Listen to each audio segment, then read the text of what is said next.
So it is looking like the Caelan Cole Cadamateri deal to Man City is getting closer to being done. Now, here's the thing: it's 1.5 million, but that's not going to be all up front. First installment going to be about 900,000, which is what we need. But the thing is, the big thing here that is DC ain't going to see it. It's either going to go straight to the FL to make sure the cash go to settling thing before heading to Hilbert. And that's the kind of thing, this is the kind of thing that I look at and I go, okay, this makes a lot of sense. Because I don't think any money that comes into the club should go near Cadamateri at all. Like, generally, I don't think it should. Because they owe debt to people, they owe debt to players, they owe debt to HMRC. It's got to go clear them first. So the outstanding payment to players in HMRC, and it's that kind of thing. You have to be really, really intrigued by what happened next here, right? Remember to like, share, and subscribe to the channel. Much appreciated. Liking helps the algorithm, sharing gets in front of people's faces, and subscribing lets me know you like the channel. Hit that notification bell to let you know when videos go live. Now, bear in mind, this is from the Daily Mail, so it's another one take with a pinch of salt. It's one of the papers I don't really give the time of day at times, but it is what it is. But the fact that the FL are potentially just going to turn around and say to DC and go, hey, we're not going to do this. And the thing is, we have gone to the FL to say that we're going to basically take the transfer ban and appeal it. And I just don't know how that works out. Because while we had the situation where the taxman will be independent and they'll seek payment from football creditors, it's likely that the sale's not really going to do much for it. And that's one of those things where you look at what's happening and how things are going. It's going to be really difficult for anyone to sort out or get right. And much of we're all thinking that the money won't go to DC, which is what we want it to. We don't want it to go near DC.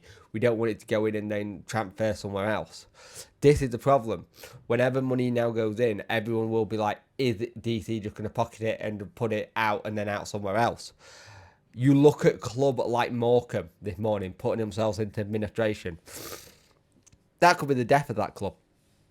And you look at our situation right now.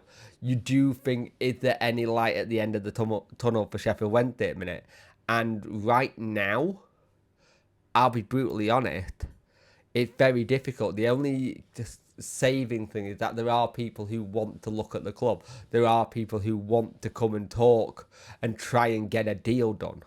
Now, the problem is the FL are not going to step in and go, get this done.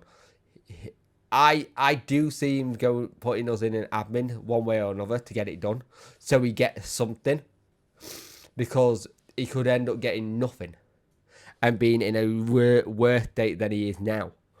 And he's had so many people reach out to try and help him. He's had so many people who wanted to put something forward, and it's just not happened. I know Guy Sports had it that I think it was this morning they put that Adam Shaw, again, has reached out to try and get a deal going for the club. I don't know how true that is, but it was on the Sky Sport ticker going along. So, if one of the things, we need to get some clarity on what's going on, but that's the problem. There's so much stuff at the minute where you're having to go through it and go, is that true? Is this not true? And the thing is, the EFL will jump in and take the money.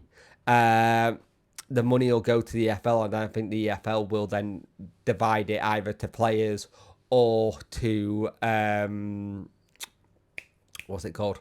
HMRC. One way or another, it's going to either go to HMRC or it's going to go to players. Now, yes, the club had done the thing that they did last month while paying £700 to certain members of staff again. But again, this can't keep happening. We can't keep having this situation. Like I said it before, where people have gone, oh, we're not going to have a team. We will have a team. It's just going to be the under-21s. And it's going to be such a baptism of fire. It's going to be very, very similar to what happened at Bolton, where they had to just use their under-21 because there was nothing else. They had to use the youth team because the first team walked away. You can see it. You can 100% see it. So Right now, we're in that kind of weird position where we're waiting to see what the next disaster is, or the next situation that to come out. The fact that the club hasn't announced some of the players who have signed new deals at the scholarships and stuff, they kept it quiet. It's all been done by the local journalists, and I don't blame anyone. Like, it's weird. It's very odd at the minute with how everything's going. I want to just say also thank you for all the comment from other clubs, fans of other clubs, and even Sheffield United fans who are just going and saying basically this is horrible. We don't want to see this. True, proper football fans do not want to see this to any club, even if it's a rival. Then the thing is, I've always said if a club's going through something like this, the fan base and the club as a whole need the support, because you are being held hostage by an owner that isn't doing his job. He's not doing his job as a custodian and looking after the club. He said back in January, I will not do anything to damage this club at the fan forum. Well, roll on 6 months. January, February, March, May, June, July. Yeah, 6 months. Roll on 6 months. You've done incredible damage, and you did it, some of it, in 3 months when you didn't pay in March. You have got a money issue. You keep telling us that you have a money issue. Each time saying that if I don't get paid, I can't pay this. Well, if you can't pay something, you get rid of it. If you've got a car that you can't afford to run, or it runs too much on fuel, and the maintenance cost of it is just ridiculous, you sell it. You sell it and get something more economical. But DC got that whole thing where, with this, using the example of car, I have this flat car, look at me, I look brilliant, look at me, I have this football club, aren't I good, what amazing things I'm doing. But you're not. You're causing the club to be put in a dire situation where it might look flashy and trendy to your mates, but the fans as a whole and everything else, we're made to look like mugs. We're made to look like people who care deeply about the club are made to just look like we don't care. They don't care. They don't give a monkeys about us. And the problem you've got is you're going to have some kids who are going to want shirts, and parents won't buy them because of what's going on. I saw one person on Twitter saying he's still going to buy it for a kid because she doesn't need to know this, and I get that. And I know people are giving him abuse for it, but I get that. The kids don't want that. They just want a shirt.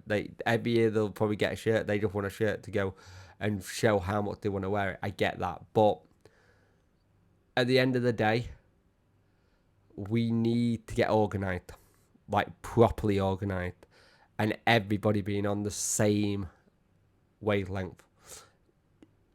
You want unity between everyone. The more people who are defending DC has definitely gone down now. It's a handful of people, but even then, when you see it, you kind of question it. You question if it's a DC bot or something. But as of right now, Caelan Cadamateri, once he does go, it looks like the FL are going to get control of that cash before it even touches anywhere close to DC, which I think is 100% the right thing. But we need to get solutions and someone to break this stubborn man's situation with the club, because he needs to sell.